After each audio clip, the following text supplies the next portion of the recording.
Cells like these prokaryotic E. coli cells replicate themselves quickly and efficiently. Part of the process of asexual reproduction is the ability of cells to make identical copies of their DNA before cell division occurs. Prokaryotic cells that reproduce by binary fission rely on the fast, accurate process of DNA replication to ensure future generations of cells will have the same genetic instructions as the parent cell. The structure of DNA aids in the speed and accuracy of replication. Double-stranded DNA is a polymer of two strands of nucleotides which are hydrogen bonded to each other to form a double helix. Nucleotides are molecules that consist of a deoxyribose sugar, a phosphate, and one of 4 nitrogenous bases.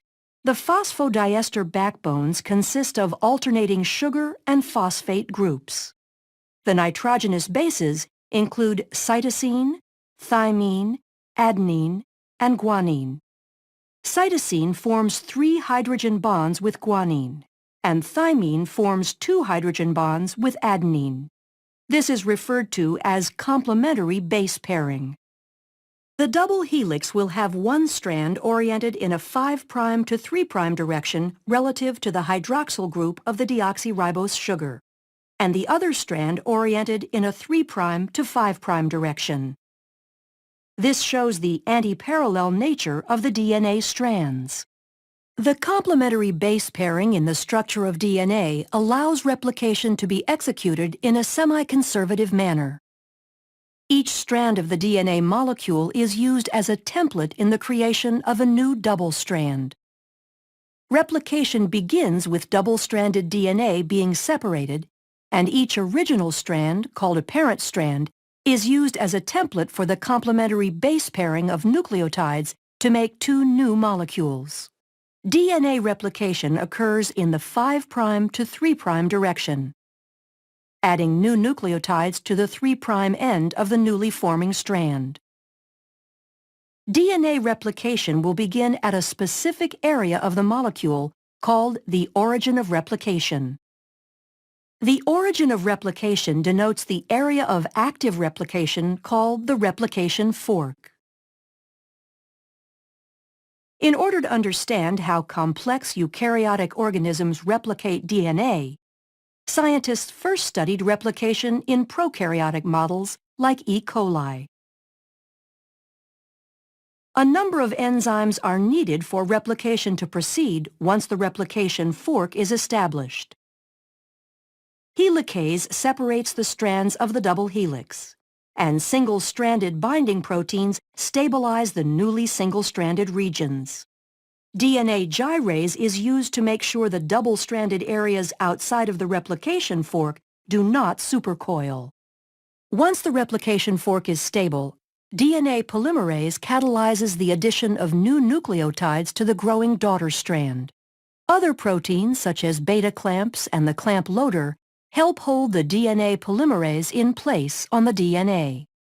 Short sequences of RNA, called primers, have to be paired to the template strands by the enzyme primase because DNA polymerase cannot begin to add nucleotides without a primer. Replication of both strands occurs at the same time, one using continuous synthesis and the other discontinuous. Continuous synthesis occurs on the 3' to 5' oriented parent strand, referred to as the leading strand. New nucleotides are added to the 3' end, moving continuously toward the expanding replication fork. Discontinuous synthesis occurs on the parent strand that is oriented 5' to 3', called the lagging strand, and is completed in segments called Okazaki fragments. Replication on this strand uses primase to add primers ahead of the 5' end of the lagging strand. DNA polymerase III then adds short sequences of nucleotides, the Okazaki fragments, to the primer, filling in the gap. As the helix is opened further, this process repeats until the entire strand is replicated.